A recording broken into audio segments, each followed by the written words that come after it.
steam engines have been around for nearly 2,000 years, but it wasn't until the late 1800s that trains developed enough to transport goods and people.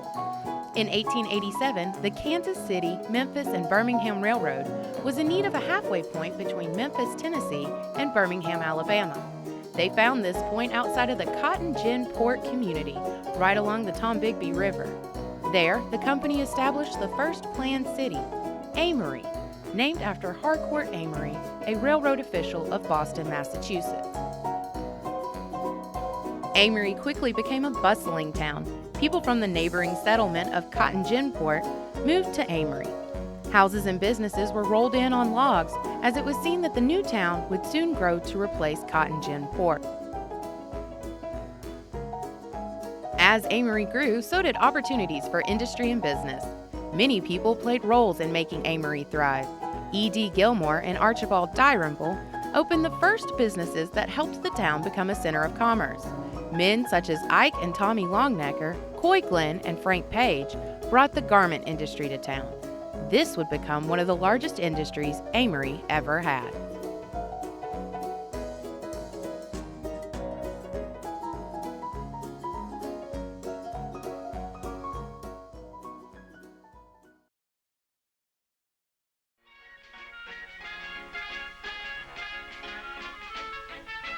As the years passed, Main Street Amory developed to be an everyday American town, boasting theaters, five and dime stores, and department stores.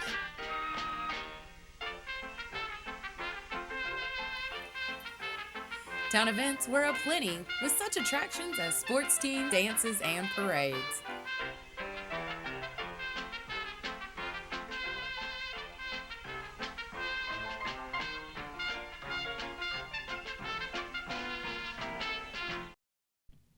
The busiest part of the year is April, when the annual Railroad Festival rolls around.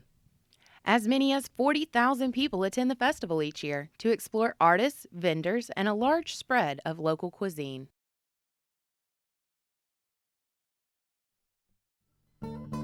I'm Mary Lib Francis, and I was the chairman of the first Railroad Festival that Amory had.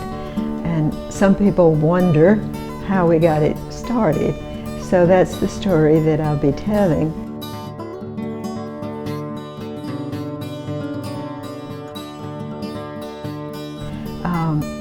The Chamber of Commerce appointed committees one year, and I was a member of the board of directors.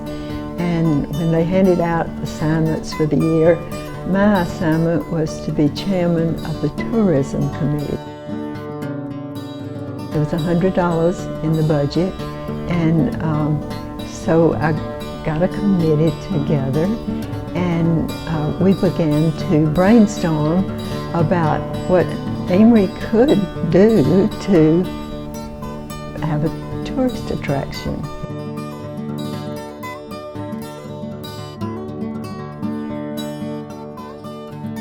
And on that day that we were to meet again, I was in the real estate business, and I was showing a man around town who was looking for a certain type of property, and I realized it was getting to be time for the committee meeting. So I said, you know, I'm going to have to stop this tour of Amory with you, but because I'm chairing a committee on tourism for the Chamber of Commerce, and it was time for the meeting. And he said, what are y'all planning to do? And I told him some of the ideas that we had been tossed around at the first meeting. And about that time, we were in my car and we were driving on Main Street past the park that's downtown, and that's where the engine is on display. That's significant to Amory because Amory was started by the railroad and was known as a railroad town. Anyway, we passed by and he saw the locomotive over there in the park, and he said, well, why don't you have a railroad festival? And that's a really great idea. So he left, and I went to the Chamber of Commerce office, and the committee was in there, and I presented the idea that was his idea, And they all thought it was a great idea too. So that settled it for what we were going to do.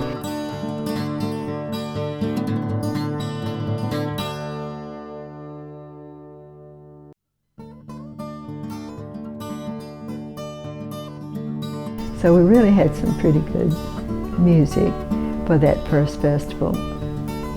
We also had a few things that, of course, we wanted the festival to grow in the years ahead, and it did. Amazing growth.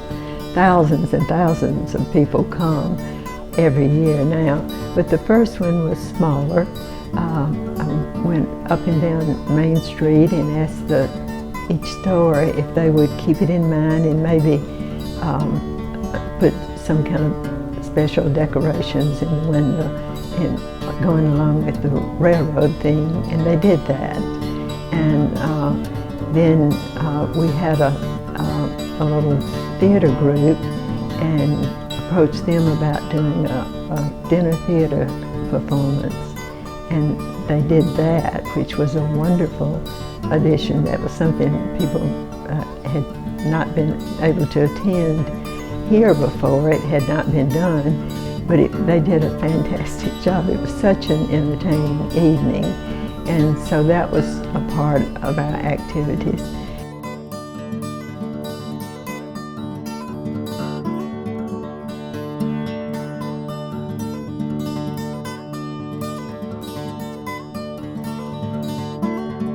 And I was asked to approach the next year's chairman about doing that work for the next year.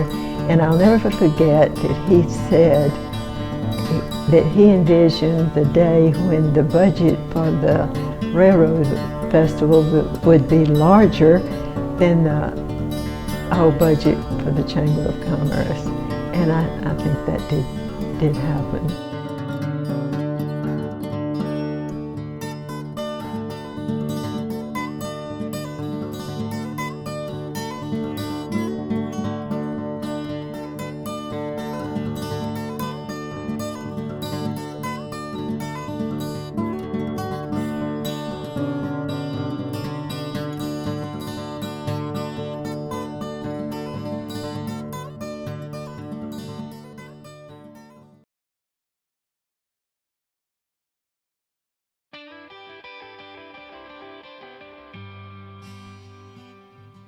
Amory, Mississippi is not as busy as it once was. Today, the city serves as a retirement community filled with houses that date as far back as 1890. Quaint residential sections offer beautiful architecture and tranquil scenery that is mere walking distance from local shops and restaurants. A church bell rings every hour, chiming out tunes that can be heard up to a mile away. And every day, trains can be heard rolling through town, a reminder of Amory's unique industrial heritage.